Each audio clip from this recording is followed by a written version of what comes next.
नमस्कार, आप देख रहे हैं लिविंग इंडिया न्यूज में हूं आपके साथ प्रभानी अनेजा। उठते हैं तूफान, बवंडर भी उठते हैं। जनता जब कोपाकुल हो तो भरी कुर्ती चढ़ाती है। दो रात समय के रथ की घर घर नाच सुनो, सिंहासन खाली करो कि जनता आती है। 25 जून 1975 की शाम ढलते ढलते जब दिल्ली के रामलीला मैदान में जेपी नारायण की जुबान से राष्ट्रीय कवि रामधारी नारायण की एक कविता निकली तो मानो देश की राजनीति में भूकंप आ गया हो। देश की सियासत ऐसी गरमाई कि उस रात ने हमेशा भर के लिए देश के नाम पर एक धब्बा छोड़ दिया। ऐसा धब्बा, ऐसा दाग जो 40 साल बाद आज भी नहीं धुल पाया।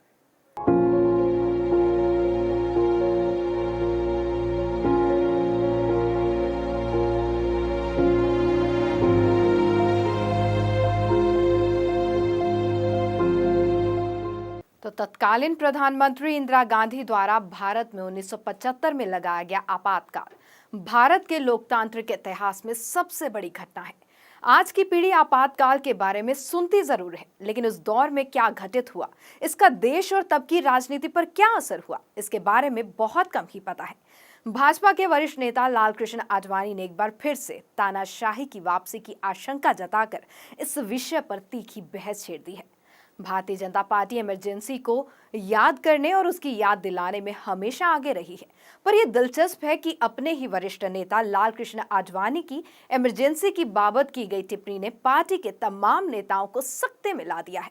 आडवाणी ने इससे पहले भी आपातकाल को लेकर अपने विचार व्यक्त किए होंगे, पर यह पहला मौका है जब कांग्रेस नहीं बल्कि भाजपा परेशानी महसूस कर रही है।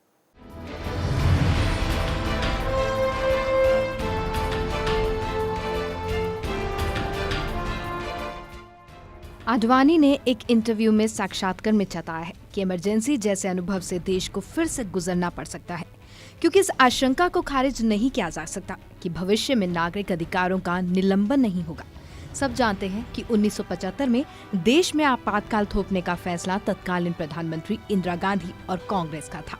आज कांग्रेस की हालत ये है कि उसके पास लोकसभा में मान्यता प्राप्त विपक्षी पार्टी की शर्त पूरी करने जितने भी सदस्य नहीं है। फिर ज्यादातर राज्यों में भी वह सत्तासीन पार्टी नहीं रह गई है। ऐसे में आडवाणी जैसे अनुभवी और वरिष्ठ राजनेता को भविष्य में इमरजेंसी या नागरिक अधिकारों के निलंबन का डर क्यों सता रहा है? आखिर खतरा किसकी ओर से है? इस बारे में उन्होंने किसी का नाम नहीं लिया है, पर मोदी के सत्ता के केंद्र में होने के कारण शक की सुई उनकी तरफ घूम गई है। ये किसी से छिपा नहीं है कि राष्ट्रीय राजनीति में मोदी का उभार आडवाणी को रास नहीं आया था। एक समय उन्होंने भाजपा के अंदर प्रधानमंत्री पद के लिए मोदी की दावेदारी रोकने की कोशिश भी की थी। माना जा रहा है कि उनकी टिप्पणी का परोक्ष इशारा मोदी की तरफ है, लेकिन भाजपा के अंदरूनी मामलों से आगे जाकर देखें तो आडवाणी की बात एक कड़वी हकीकत की ओर संकेत करती नजर आएगी। इमरजेंसी कोई आकस्मिक घटना नहीं, बल्कि सत्ता के केंद्रीकरण की व्यक्ति पूजा और निरंकुशता की बढ़ती गई प्रवृत्ति का ही परिणाम है। आज फिर वैसा ही नजारा दिख रहा है। सारे अहम फैसले संसदीय दल तो क्या, केंद्रीय मंत्रिपरिषद की भी आम राय से नहीं किए जाते, केवल पीएम कार्यालय और प्रधानमंत्री की चलती है। यही कारण है कि भाजपा के पहले के रुख को ताक पर रखकर उलट फैसले हुए हैं, मसलन भूमि अधिग्रहण और जीएम फसलों को लेकर। इंदिरा गांधी को भारत का पर्याय कहने वाला तब के कांग्रेस अध्यक्ष देवकांत बरुआ का बयान चर्चित रहा है। आज मोदी को भाजपा के कई नेता जब तब देवीय शक्ति का अवतार कहने से नहीं चुकते। मोदी जहां भी जाते हैं लय में मोदी मोदी का नारा लगता है और इससे मोदी खुश ही नजर आते हैं।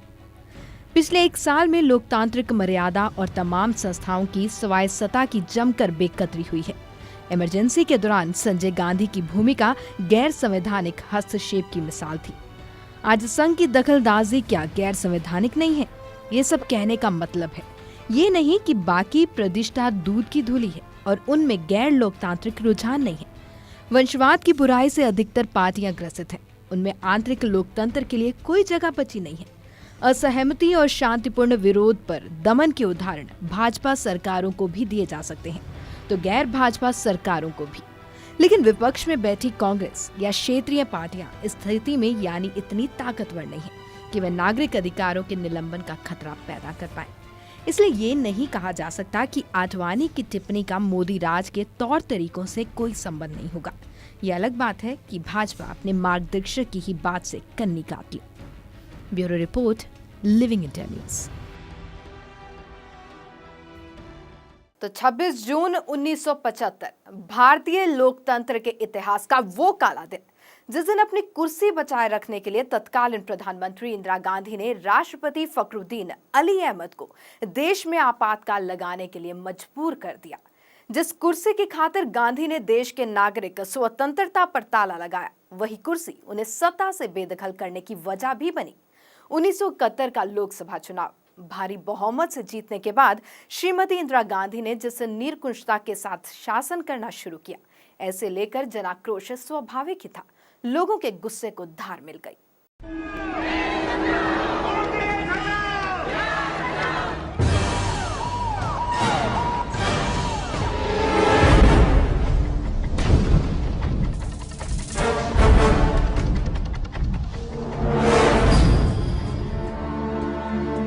25 जून यानी कि वह दिन जब भारतीय इतिहास के सर्वाधिक विवादास्पद फैसले का ऐलान किया गया। पूर्व प्रधानमंत्री इंदिरा गांधी की सलाह पर राष्ट्रपति फखरुद्दीन अली अहमद ने 25 जून 1975 को भारतीय संविधान की धारा 352 के तहत आपातकाल की घोषणा कर दी थी। आजादी के बाद भारतीय इतिहास में इस फैसले को काफी विवादास्पद माना जाता है। भाइयों और बहनों, राष्ट्रपति जी ने आपातकाल की घोषणा की है। आपातकाल लागू होते ही आंतरिक सुरक्षा कानून के तहत राजनीतिक विरोधियों की गिरफ्तारी की गई। इनमें जयप्रकाश नारायण, जॉर्ज फर्नांडिस और अटल बिहारी वाजपेयी भी शामिल थे। दरअसल इस आपातकाल के बीज 1971 में हुए लोकसभा चुनाव में ही पड़े थे, जब इंदिरा गांधी ने प्रतिद्वंदी राज नारायण को हराया था।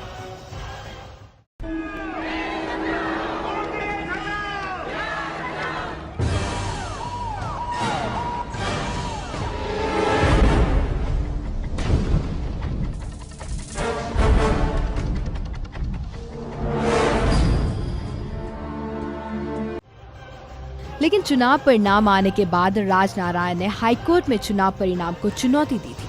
उनकी दलील थी कि इंदिरा गांधी ने चुनाव में सरकारी मशीनरी का दुरुपयोग किया।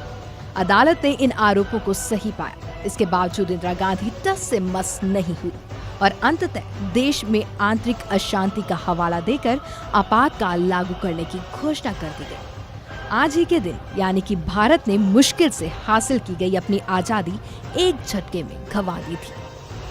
Bureau report, living India news.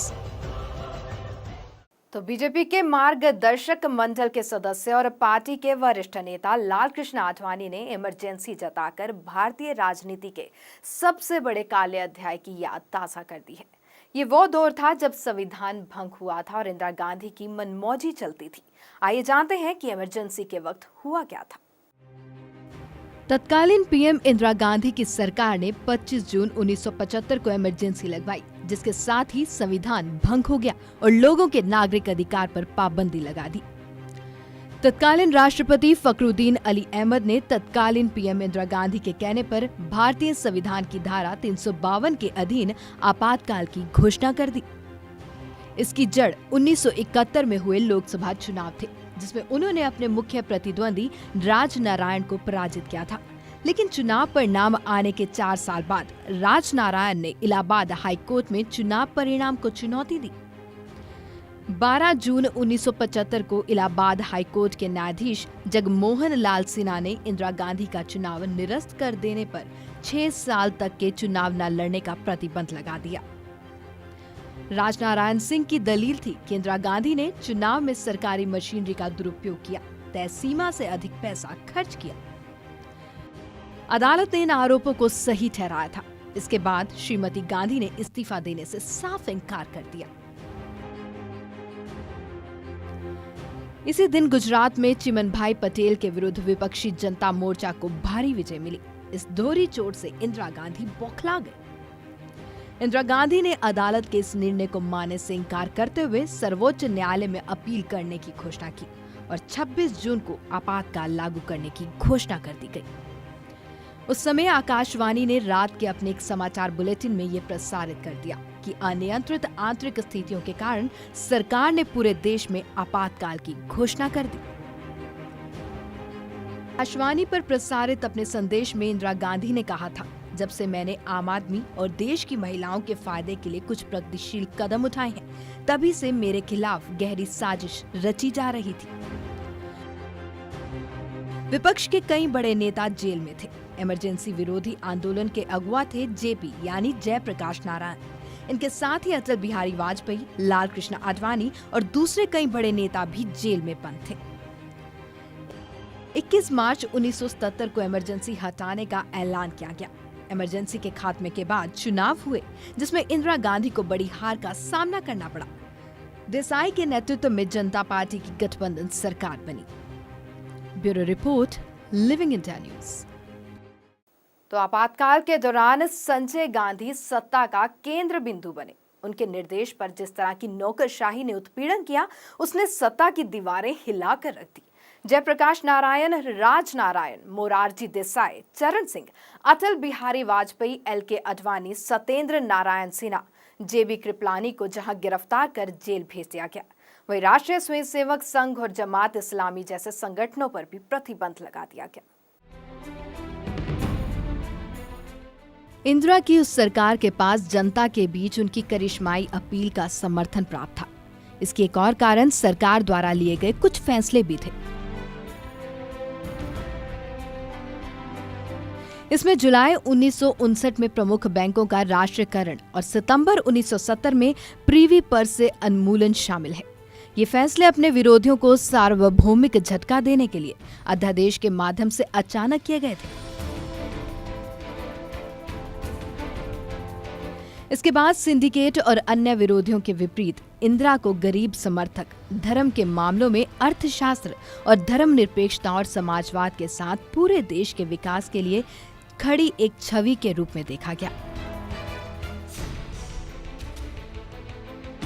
प्रधानमंत्री को विशेष रूप से वंचित वर्गों, गरीब, दलितों, महिलाओं और अल्पसंख्यकों द्वारा बहुत समर्थन मिला। उनके लिए वे इंदिरा अम्मा बन गई थी।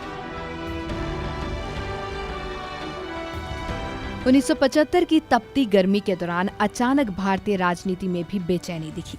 ये सब हुआ इलाहाबाद उच्च न्यायालय के उस फैसले से, जिसमें इंदिरा गांधी को चुनाव में धांधली करने का दोषी पाया गया और उन पर 6 वर्षों तक कोई भी पद संभालने पर प्रतिबंध लगा दिया गया था। लेकिन इंदिरा गांधी ने इस फैसले को मानने से इनकार करते हुए सर्वोच्च न्यायालय में अपील करने की घोषणा की और 26 जून को आपातकाल लागू करने की घोषणा कर दी गई। आकाशवाणी पर प्रसारित अपने संदेश में इंदिरा गांधी ने कहा, जब से मैंने आम आदमी और देश की महिलाओं के फायदे के लिए कुछ प्रगतिशील कदम उठाए हैं, तभी से मेरे खिलाफ गहरी साजिश रची जा रही थी। आपातकाल लागू होते ही आंतरिक सुरक्षा कानून के तहत यानी कि मीसा के तहत राजनीतिक विरोधियों की गिरफ्तारी की गई। इनमें जयप्रकाश नारायण, जॉर्ज फर्नांडिस, अटल बिहारी वाजपेयी, मोरारजी देसाई, चरण सिंह और एल.के. आडवाणी, सत्येंद्र नारायण सिन्हा और जेबी कृपलानी जैसे तमाम दिग्गज नेता मौजूद थे। Bureau report, living India news. तो लोकतांत्रिक आजादी पर अंकुश लगाने के लिए पीएम गांधी ने जो बहाना बनाया, उसमें कहा गया कि देश के अंदर चल रही अशांति से देश की सुरक्षा को खतरा पैदा हो गया है। आपातकाल के दौरान इंदिरा गांधी के 20 सूत्री कार्यक्रम को लागू करने के लिए जबरन नसबंदी ने, जबरदस्ती ने देश में आक्रोश को और बढ़ा दिया। क्या हुआ आपातकाल का असर? इस दौरान जनता के सभी मौलिक अधिकारों को स्थगित कर दिया गया था। सरकार विरोधी भाषणों और किसी भी प्रकार के प्रदर्शन पर पूर्ण प्रतिबंध लगा दिया गया। समाचार पत्रों को एक विशेष आचार संहिता का पालन करने के लिए विवश किया गया, जिसके तहत प्रकाशन के पूर्व सभी समाचारों और लेखों को सरकारी सेंसर से गुजरना पड़ता था। अर्थात तत्कालीन मीडिया पर भी अंकुश लगा दिया गया था। आपातकाल की घोषणा के साथ ही सभी विरोधी दलों के नेताओं को गिरफ्तार करवाकर अज्ञात स्थानों पर रखा गया। सरकार ने मीसा यानी कि maintenance of internal security act के तहत कदम उठाए। उस समय बिहार में जयप्रकाश नारायण का आंदोलन अपने चरम पर था। कांग्रेस के कुशासन और भ्रष्टाचार से तंग जनता में इंदिरा सरकार इतनी अलोकप्रिय हो चुकी थी कि चारों ओर से उन पर सत्ता छोड़ने का दबाव था। लेकिन सरकार ने इस जनमानस को दबाने के लिए तानाशाही का रास्ता चुना। 25 जून 1975 को दिल्ली में हुई विराट रैली में जयप्रकाश नारायण ने पुलिस और सेना के जवानों से आग्रह किया कि शासकों के असंवैधानिक आदेश न माने। तब जेपी को भी गिरफ्तार कर लिया गया। ये ऐसा कानून था जिसके तहत गिरफ्तार व्यक्ति को कोर्ट में पेश करने और जमानत मांगने का भी अधिकार नहीं था। विपक्ष दलों के सभी बड़े नेताओं मोरारजी देसाई, अटल बिहारी वाजपेयी, लाल कृष्ण आडवाणी, जॉर्ज फर्नांडिस, जयप्रकाश नारायण और चंद्रशेखर को भी जेल भेज दिया गया, जो इंदिरा कांग्रेस की कार्यकारिणी के निर्वाचित सदस्य थे। इस दौरान सरकार ने संविधान में परिवर्तन कर एक ऐसी व्यवस्थ राज को पनपने का आधार तैयार किया जिसको राष्ट्रीय स्वयंसेवक संघ यानी कि आरएसएस के मुखपात्र ऑर्गेनाइजर के पारिभाषिक दाग का नाम दिया गया। पत्र के संपादिका में कहा गया कि ये दाग उस कथित धर्मनिरपेक्ष और समाजवादी राजनीति को गढ़ रहे हैं जो कि सत्ता के राजनीतिक दुरुपयोग से लेकर वोट बैंक की राजनीति में बदल गए हैं। ये समाज में वैमनस्यता, भेदभाव को बढ़ाने के साथ साथ जनता, परिवार और उनके गुटों के नाम पर सामने आए हैं। देश के संघीय ढांचे की उपेक्षा करते हुए गुजरात और तमिलनाडु की राज्य सरकारें भंग कर दी गई। लोकतंत्र के चारों ओर स्तंभ पर आपातकाल का पहरा दिया गया। जबरदस्ती का जोर इंदिरा गांधी और उनकी मंडली अनुमति करवाती रही। अंदाजा इसी से लगाया जा सकता है कि संजय गांधी के नेतृत्व में चलाए जा रहे नसबंदी अभियान में मात्र 1 साल में 8 करोड़ 30 लाख लोगों की नसबंदी कर दी गई। Bureau report, living India news. तो प्रेस की स्वतंत्रता पर रोक लगा दी गई। 21 महीने के इस आपातकाल के दौरान जिस किसी ने भी विरोध में आवाज उठाने की कोशिश की, उसे मीसा और रासुका जैसी धाराएं लगाकर जेल में डाल दिया गया। 21 महीने में जुल्म की वो दास्तान लिख दी गई जिसने सारी हदों को पार कर दिया। बच्चे, नौजवान, महिलाएं, बूढ़े, किसी को भी नहीं बख्शा गया। देश के इतिहास में उस काले अध्याय में दमन की सारी सीमाएं तोड़ डाली गई।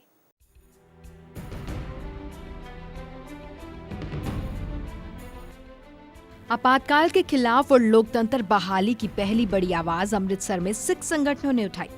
इंदिरा गांधी ये देख सिख नेताओं को बातचीत की पेशकश की, लेकिन वे तैयार नहीं हुए। 21 महीने के आपातकाल के दौरान बिना कारण बताए 1,40,000 लोगों को गिरफ्तार किया गया। आपातकाल लागू करने के लगभग 2 साल बाद विरोध की लहर तेज होती देख इंदिरा गांधी ने लोकसभा भंग कर चुनाव कराने की सिफारिश कर दी। चुनाव में आपातकाल लागू करने का फैसला कांग्रेस के लिए घातक साबित हुआ। खुद इंदिरा गांधी अपने गढ़ रायबरेली से चुनाव हार गई। जनता पार्टी भारी बहुमत से सत्ता में आ गई और मोरारजी देसाई प्रधानमंत्री बन गए।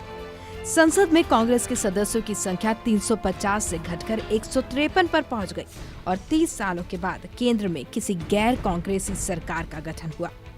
कांग्रेस को उत्तर प्रदेश, बिहार, पंजाब, हरियाणा और दिल्ली में एक भी सीट नहीं मिली। नई सरकार ने आपातकाल के दौरान लिए गए फैसलों की जांच के लिए शाह आयोग गठित की। हालांकि नई सरकार 2 साल ही टिक पाई और अंदरूनी अंतविरोधों के कारण 1979 में सरकार गिर गई। उप प्रधानमंत्री चौधरी चरण सिंह ने कुछ मंत्रियों की दोहरी सदस्यता का सवाल उठाया, जो जनसंघ के सदस्य भी थे। इसी मुद्दे पर चरण सिंह ने सरकार के समर्थन को वापस ले लिया और कांग्रेस के समर्थन से उन्होंने सरकार बनाई, लेकिन चली सिर्फ 5 महीने और प्रधान उनके नाम कभी संसद ना जाने वाले प्रधानमंत्री का नाम दर्ज हो गया। Bureau report, living India news.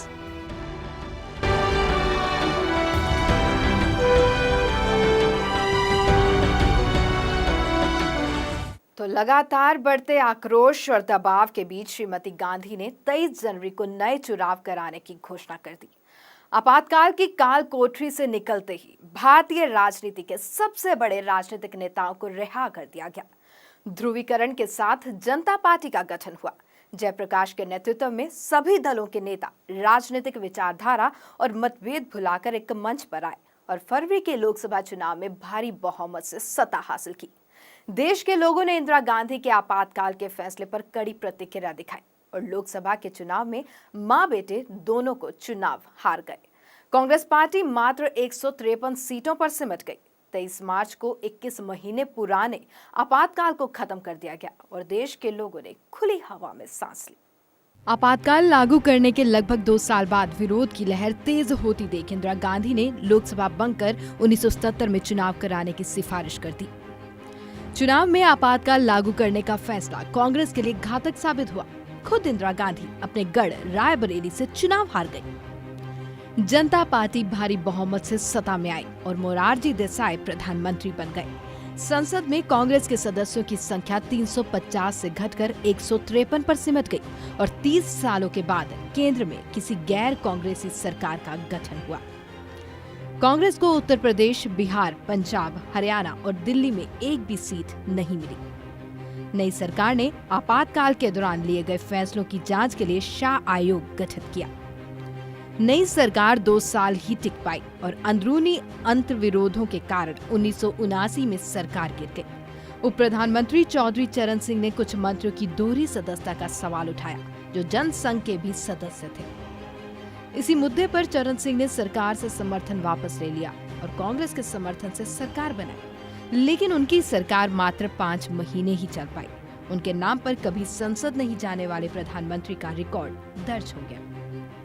2.5 साल बाद हुए आम चुनाव में इंदिरा गांधी फिर से जीत गई। हालांकि जनता पार्टी ने अपने 2.5 साल के कार्यकाल में संविधान में ऐसे प्रावधान कर दिए जिससे देश में फिर आपातकाल न लग सके। इसके बाद देश में क्षेत्रीय दावों का प्रभाव बढ़ा। कांग्रेस की देखा देखी वंशवाद प्राय सभी दलों में पहुंच गया। ऊपर से देखने पर लोकतंत्र तो है, पर वह कुछ परिवारों के पास ही बंधक बनकर रह गया। Bureau report, living India news. वैसे तो उस काली रात के बारे में कोई नहीं जानता, या कहें कि कुछ ही लोग हैं जो जानते हैं, वो भी वह लोग जिन्होंने उस समय को देखा होगा, या कहें कि वो लोग जो राजनीति में सक्रिय हों। इस रात को आज 40 साल पूरे हो चुके हैं, लेकिन आज भी इतिहास के अध्याय में ये रात एक कलंकित रात के नाम से दर्ज है। चलिए जानते हैं कुछ लोगों से वो काली रात के बारे में, जिससे बात की है चंडीगढ़ से हमारे संवाददाता विनीत कपूर ने। नहीं देखो, वो तो पार्टी ਦੇ ਵਿੱਚ ਆਪਸ ਵਿੱਚ ਥੋੜੀ ਪ੍ਰੋਬਲਮ ਹੈ। ਅਦਵਾਨੀ ਜੀ ਨੂੰ ਉਹਨਾਂ ਨੇ ਬਰਫ਼ ਤੇ ਲਾਤਾ, ਉਹਨਾਂ ਨੇ ਇਸ ਚੀਜ਼ ਨੂੰ ਅੱਛੀ ਚੰਗੀ ਤਰ੍ਹਾਂ ਟੇਕ ਨਹੀਂ ਕੀਤਾ। ਉਹ ਆਪਣੀ ਉਮਰ ਦਾ ਖਿਆਲ ਨਹੀਂ ਕਰ ਰਹੇ। ਉਹ ਹਾਲੀ ਵੀ ਚੁਦਰਮਾ ਚਾਹੁੰਦੇ ਸੀ, ਉਹ ਮਿਲਿਆ ਨਹੀਂ। ਤਾਂ ਉਹ ਪਹਿਲੇ ਤਾਂ ਉਹਨਾਂ ਨੇ ਸਟੇਟਮੈਂਟ ਦੇ ਦਿੱਤੀ, ਜਦੋਂ ਉਹਨਾਂ ਦੀ ਟੀਵੀ ਇੰਟਰਵਿਊ ਹੋਈ ਉੱਥੇ ਮੁੱਕਰ ਗਏ, ਉੱਥੇ ਆਪਣੀ ਸਟੇਟਮੈਂਟ ਬਦਲ ਦਿੱਤੀ ਕਿ ਨਹੀਂ ਹੁਣ ਐਮਰਜੈਂਸੀ ਦਾ ਕੋਈ ਸਵਾਲ ਹੀ ਨਹੀਂ ਹੈ। ਵੀ ਇਸ ਸਰਕਾਰ ਤੇ ਬੜੀ ਉਮੀਦ ਹੈ, ਸਾਰੀ ਕੰਟਰੀ ਨੂੰ ਬੜੀ ਉਮੀਦ ਹੈ। ਸਾਨੂੰ ਤੁਸੀਂ ਕੀ ਕਹਿੰਦੇ ਹੋ, ਤੁਹਾਨੂੰ ਉਮੀਦ ਹੈ ਬੜੀ, ਠੀਕ ਹੈ ਕਿ ਨਹੀਂ। ਹੁਣ ਮੋਦੀ ਸਾਹਿਬ ਜਿਸ ਵੇਲੇ ਗੱਲ ਕਰਦੇ ਨੇ, ਲੈਕਚਰ ਦਿੰਦੇ ਨੇ, ਸਾਰੇ ਖੁਸ਼ ਹੁੰਦੇ ਕਿ ਪਤਾ ਨਹੀਂ ਹਿੰਦੁਸਤਾਨ ਕਿੱਥੇ ਲੈ ਜਾਣਗੇ। ਨਹੀਂ ਕੋਈ ਸਵਾਲ ਹੀ ਨਹੀਂ ਪੈਦਾ ਹੁੰਦਾ। ਇਹ ਤਾਂ ਇਹਨਾਂ ਦੀ ਆਪਣੀ ਰਿਫਟ ਹੈਗੀ ਵਿਦਨ ਦਾ ਪਾਰਟੀ। ਜਿਹੜੇ ਸਾਈਡਲਾਈਨ ਹੋ ਗਏ, ਉਹ ਜੋਸ਼ੀ ਜੀ ਨੇ, ਅਦਵਾਨੀ ਜੀ ਨੇ, ਉਹ ਦੇ ਆਰ ਅਪਸੈਟ। ਇਹਨਾਂ ਨੇ ਕਿਹਾ ਸੀਗਾ ਕਿ ਵੀ ਬਹੁਤ ਜ਼ਿਆਦਾ ਏਜ ਵਾਲੇ ਬੰਦੇ ਅਸੀਂ ਨਹੀਂ ਲੈਣੇ, ਠੀਕ ਹੈ।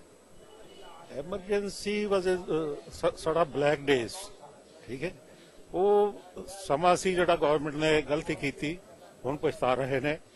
ਪਰ ਹਿੰਦੁਸਤਾਨ ਦੇ ਵਿੱਚ ਸੈਟਅਪ ਜਿਹੜਾ ਹੈ ਹੁਣ, ਉਹਦੇ ਵਿੱਚ ਐਮਰਜੈਂਸੀ ਦਾ ਕੋਈ ਚਾਂਸ ਨਹੀਂ ਹੈ, ਕਿਉਂਕਿ ਤੁਹਾਡੇ ਫੌਜ ਅਲਰਟ ਹੈ, ਤੁਹਾਡੇ ਐਡਮਿਨਿਸਟ੍ਰੇਸ਼ਨ ਅਲਰਟ ਹੈ, ਤੁਹਾਡੀਆਂ ਪਾਰਟੀਆਂ ਡੈਮੋਕ੍ਰੇਸੀ ਚੱਲ ਰਹੀ ਹੈ।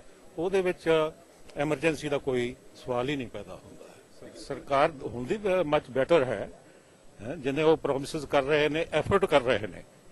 ਹਜੇ ਉਹਨਾਂ ਦਾ ਰਿਜ਼ਲਟ ਆਉਣਾ ਸ਼ੁਰੂ ਨਹੀਂ ਹੋਇਆ, but the way they are going it appears ਕਿ ਇੰਡੀਆ ਵਿਲ ਪ੍ਰੋਗਰੈਸ।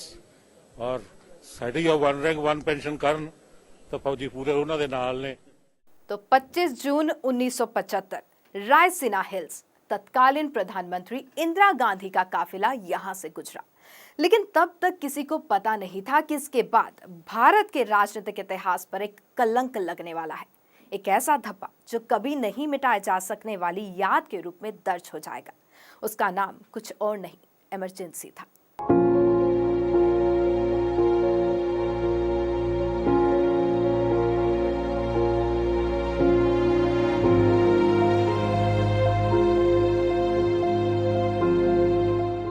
तो हमारे इस खास एपिसोड में आज इतना ही। अगले हफ्ते आपसे फिर करेंगे मुलाकात एक अन्य नई खबर को लेकर। तब तक के लिए देश प्रदेश की तमाम खबरों के लिए आप देखते रहें लिविंग इंडिया न्यूज। नमस्कार।